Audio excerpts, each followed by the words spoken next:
language of animals. There was once a man who had a son named Jack, who was very simple in mind and backward in his thought. So his father sent him away to school so that he might learn something, and after a year he came back from school. "Well, Jack," said his father, "what have you learned at school?" And Jack said, "I know what dogs mean when they bark." "That's not much," said his father, "you must go to school again." So he sent him to school for another year, and when he came back he asked him what he had learned. "Well, father," said the boy, "when frogs croak I know what they mean." "You must learn more than that," said the father, and sent him once more to school. And when he returned, after another year, he asked him once more what he had learned. "I know all the birds say when they twitter and chirp, caw and coo, gobble and cluck." "Well, I must say," said the father, "that does not seem much for 3 years schooling, but let us see if you have learnt your lessons properly. What does that bird say just above our heads in the tree there?" Jack listened for some time but did not say anything. "Well, Jack, what is it?" asked his father.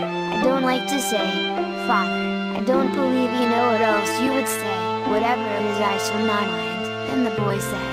The bird kept on saying as clear as could be, "The time is not so far away when Jack's father will offer him water on bended knees for him to wash his hands, and his mother shall offer him a towel to wipe them with." Thereupon the father grew very angry at Jack, and his love for him changed to hatred.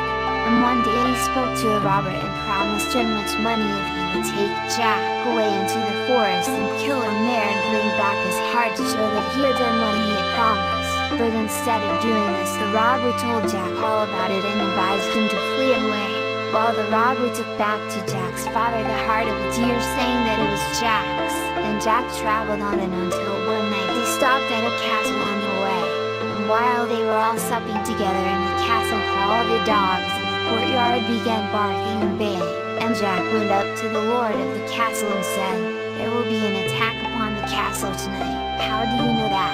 asked the lord. "The dogs say so," said Jack, and that the lord and his men laughed, but nevertheless put an extra guard around the castle that night, and, sure enough, the attack was made, which was easily beaten off because the men were prepared. So the Lord gave Jack a great reward for warning him, and he went on his way with a fellow traveler who had heard him warn the Lord. Soon afterwards they arrived at another castle in which the Lord's daughter was lying sick unto death, and a great reward had been offered to him that should cure her. Now Jack had been listening to the frogs as they were croaking in the moat which surrounded the castle. So Jack went to the lord of the castle and said, "I know what ails your daughter.